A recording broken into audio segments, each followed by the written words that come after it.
Neymar ভক্তদের জন্য ২০২৬ সালের বিশ্বকাপটা কেন এত কষ্টের ছিল? এমনিতেই সব ম্যাচ খেলতে পারে নাই। ২ টা ম্যাচে মাত্র নেমেছিল। আজকের ভিডিওতে আমরা জানবো নেইমারের ইনজুরিটা কি ছিল? পরবর্তীতে রিকভারি করে তার খেলার যে একটা স্টাইল আছে, ছন্দে ফিরে আসতে কত সময় লাগে? আমাদের রিয়াল লাইফ এর ক্ষেত্রে কি সাবধানতা অবলম্বন করতে হবে তার ইনজুরি থেকে? আসলে নেইমারের যে ইনজুরিটা হয়েছিল সেটা হচ্ছে কাফ মাসলের গ্রেড 2 ইনজুরি। কাফ মাসলটা হচ্ছে আমাদের হাঁটুর নিচে পায়ের পিছনের দিকে যে একটা মাসলের বাল্ক আছে সেটা আমরা কাফ মাসল বলি। এই মাসলের ইনজুরিটা কিন্তু নেইমারের ছিল টাইপ 2 মানে তার শুধু ইনজুরি হয় নাই, কিছু মাসল ফাইবার ছিঁড়ে গেছে। তো সেক্ষেত্রে আমরা এস ইউজুয়াল যে থেরাপিটা দিই, তাকে আমরা রেস্ট দিই, আইস প্যাক দিই, কম্প্রেশন দিই এবং রিহ্যাবিলিটেশন করি। এবং এটার কিন্তু সময় লাগে। মোটামুটি রিকভারি হতে দেখা যাচ্ছে কারো ক্ষেত্রে ৬ সপ্তাহ বা তার বেশি সময় লাগতে পারে।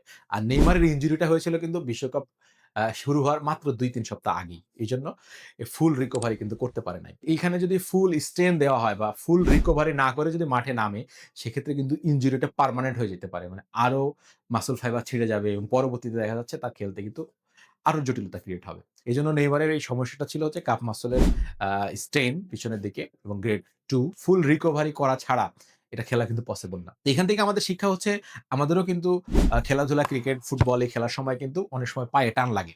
এটা প্রিভেনশন করবেন কিভাবে? প্রিভেনশন এর একটাই উপায় হচ্ছে স্ট্রেচিং এক্সারসাইজ।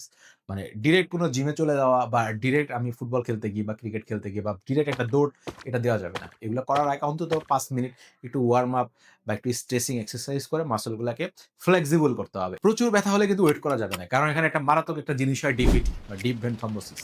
বয়স্কদের বেশি হয় বা প্লাস্টার করা পেশেন্টের বেশি হয়। কারো যদি ইনজুরি জনিত বা আঘাতজনিত কারণে যদি এখন স্ট্রেইন হয়, তাহলে কিন্তু তার রেস্টের প্রস্তুতি নিতে হবে। প্রয়োজনে কিন্তু আমরা আল্ট্রা করি। আল্ট্রা করে দেখি যে আসলে কতটুকু ইনজুরি হয়েছে। আশা করি এখান থেকে আপনারা উপকৃত হবেন এবং ভিডিওটা শেয়ার করবেন যেন অন্যরাও দেখে এখান থেকে উপকৃত হয়।